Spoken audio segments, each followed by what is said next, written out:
નમસ્કાર ખેડૂત મિત્રો, આજે આપણે એક એવા ખેડૂત મિત્રનો ઇન્ટરવ્યુ લેવા માટે આવ્યા છે કે જેમના ખેતરમાં અત્યારે આપણે જોઈ શકીએ છીએ તરબૂચ બનાવેલા છે.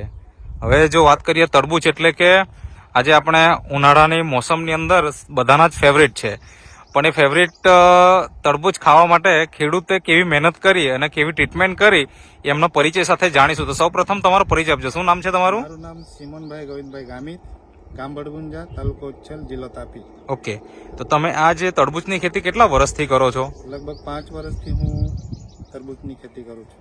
ઓકે, તો આ 5 વર્ષ દરમિયાન હાલમાં જે અત્યારે જાત બનાવી છે એ જ જાત બનાવતા કે અલગ અલગ? અલગ અલગ જાત છે. તો હાલમાં કઈ જાત છે? હાલમાં તો આ સિજન્ટા કંપનીની સિમ્બા વેરાયટી છે.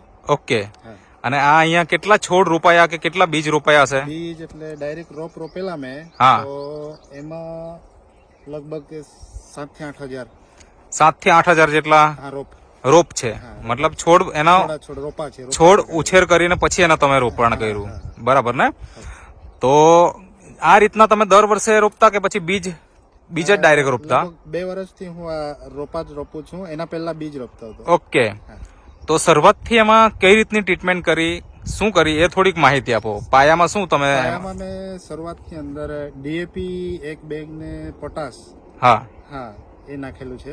ઓકે, અને એના ઉપર તમે છોડ રોપી દીધા? એના ઉપર છોડ રોપી. મતલબ આ જે બેડ તૈયાર કર્યા, આપણે જોઈ શકીએ આ બેડ બધી જગ્યાએ તમે તૈયાર કરેલા છે પૂરા ખેતરમાં, અને એ બેડ તૈયાર કર્યા પછીથી એના ઉપર તમે છોડ રોપી દીધા. એમાં પાયામાં પહેલાથી જ એક ખાતર આપ્યું હતું? હા, પહેલાથી જ આપ્યું. DAP, potash? હા, એ પહેલાથી જ શરૂઆતની અંદર. બરાબર. પછી ત્યાર પછી તમે શું ટ્રીટમેન્ટ કરી? ત્યાર પછી રોપીને ત્રીજા દિવસે આપણે એનપીકે પેલું બેક્ટેરિયા આવે ને, અચ્છા, હા, એનું ડ્રિન્ચિંગ કરેલું. કઈ કંપનીનું? આપણે નેટસોપ કંપની. નેટસફ કંપનીનું. ઓકે, કેટલા દિવસે ડ્રિન્ચિંગ કરેલું? ત્રીજા રોપીને ત્રીજા દિવસે. ત્રીજા દિવસે? ત્રીજા દિવસે. ઓકે, તો મને એ જણાવો કે આજે અત્યારે આપણે તમારા જે ખેતરમાં ઉભા છે, તમે કીધું કે 7 થી 8 હજાર જેટલા છોડ છે, તેની અંદર ઉત્પાદન કેટલું આવશે એવું લાગે છે તમને? મને અંદાજ છે ત્યાં સુધી ઉત્પાદન 20 ટનની આજુબાજુ. 20 ટનની આસપાસ આવશે. પહેલાના સમયમાં કેટલું આવતું હતું? પહેલાના સમયની અંદર ગયા વર્ષનું ઉત્પાદન ગણીએ તો લગભગ 12-13 ટન જેવું હતું. એ આટલું જ હતું ખેતર? હા, ખેતર આટલું, આનાથી થોડુંક મોટું છે. મોટું ખેતર છે આનાથી. મતલબ કે વધારે છોડ હશે ત્યારે? કેટલા છોડ હતા ત્યારે? 9,000 છોડ હતા, અને અહીંયા આપણે વધારે 8,000 છોડ છે. તો ત્યારે 14 ટન, કેટલું કીધું તમે? 14 ટન નીકળ્યું હતું. અને આ વર્ષનું આપણું ઉત્પાદન અહીંયા થશે 20 ટન. એ તમારા અનુભવના હિસાબે તમે જણાવી શકો છો. તો તમે ડીએપી કે પોટાશ તો આપ્યું જ છે, પણ એની સાથે તમે બીજું શું ટ્રીટમેન્ટ કરી? બીજું તો આપણે નેટસપ કંપનીનું સ્ટીમરીચ, હા, બાયો 99 અને રેપો પેલું ફૂગનાશક, હા, એનું સ્પ્રે મારેલું છે. અચ્છા, એ કેટલા દિવસના અંતરે તમે છંટકાવ કરતા? લગભગ છે ને 10 દિવસની અંતરે છંટકાવ કર્યો. તો આ આમ એકચ્યુઅલી જોવા જઈએ તો કેટલા દિવસનો પાક કહેવાય? આ લગભગ હવે આજની તારીખમાં જોવા જઈએ તો લગભગ 65 દિવસ જેવા થયા. 65 દિવસ થયા? 65 દિવસ. બરાબર. તો 65 દિવસ દરમિયાન કેટલી વખત તમે છંટકાવ કર્યા હશે અંદાજે? અંદાજે લગભગ છે ને 3 એક છંટકાવ થઈ ગયા. કેટલા દિવસના અંતરે કરતા? 10-12 દિવસની અંતરે. 10-12 દિવસના અંતરે. ઓકે, અને જમીનમાં કેટલી વખત આપ્યું એનપીકે? જમીનમાં તો મેં એક જ વખત પેલી 3 બોટલ શરૂઆતની અંદર આપી. શરૂઆતની અંદર જ આપેલી, પછી નથી આપી? ઓકે, પણ એનો ગ્રોથ જોરદાર હતો એમ. અચ્છા, ગ્રોથ એટલો જોરદાર હતો કે બીજી વખત આપવાની જરૂર નહીં લાગી.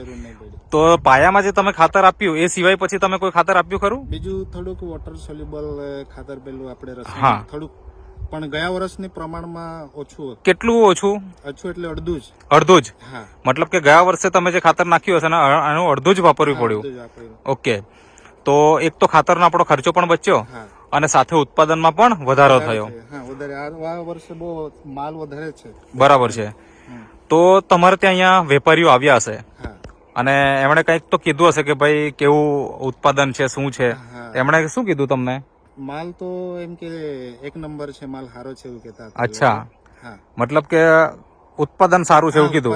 બીજાના ખેડૂતોની સરખામણીમાં શું વાત કરી એમણે? એમણે કીધું કે બીજી બધી વાડીઓ વાયરસના લીધે ફેલ થઈ ગયેલી છે એવું કહેતા. અચ્છા, પણ અહીંયા વાડી સારી છે, વેલા બી ગ્રીનરી છે, હજુ લીલા છે એમ કે. મતલબ કે અત્યારે આપણે જોવા જઈએ તો આ એકદમ રેડી થઈ ગયા છે તરબૂચ, આ તમે ખેડૂત મિત્રો જોઈ શકો છો, આ તરબૂચ રેડી છે, બરાબર, અને હજી પણ વેલા તો લીલા લીલા દેખાય છે, બરાબર ને?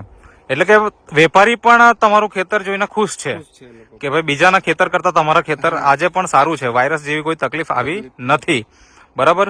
હવે તમને આ ટોટલ માહિતી આપનાર કોણ?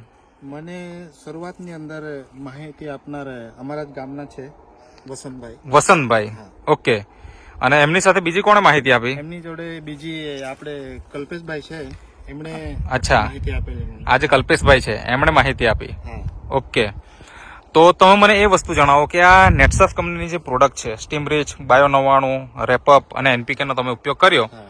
તો તમે કેટલા વર્ષોથી ઉપયોગ કરો છો? આજે પહેલી વખત ઉપયોગ કર્યો આ વર્ષે કે એના પહેલા પણ તમે કરતા? અમે તરબૂચની અંદર તો પહેલી વખત. અચ્છા, તરબૂચની અંદર પહેલી વખત. એના પણ એના સિવાય બીજી ખેતીમાં બીજી ખેતીમાં પહેલા આગળ યુઝ શું બનાવતા? એક ખેતીમાં મરચા ને એવા બધા હતા. અચ્છા, શાકભાજીમાં, શાકભાજી, રીંગણ મતલબ બનાવતા, હા. એની અંદર તમે ઉપયોગ કરતા જ પહેલા, હા, કરતા જ. એટલે માહિતી હતી. માહિતી. અને આ વખતે તમે તરબૂચની અંદર ઉપયોગ કર્યો અને એનો ફાયદો મળ્યો, તો બીજા ખેડૂત મિત્રોને તમારે શું સંદેશો આપવો છે? મારે સંદેશો આપવાનો છે કે નેટસોપ કંપનીની જે આ બધી દવાઓ છે સારી છે અને રિઝલ્ટ પણ સારો છે એમનો, એટલે બીજા ખેડૂતોએ પણ એમનો યુઝ કરવો જોઈએ. યુઝ કરે તો જ ખબર પડે, યુઝ કરે તો જ ખબર પડે. બરાબર ને? તો જોરદાર છે.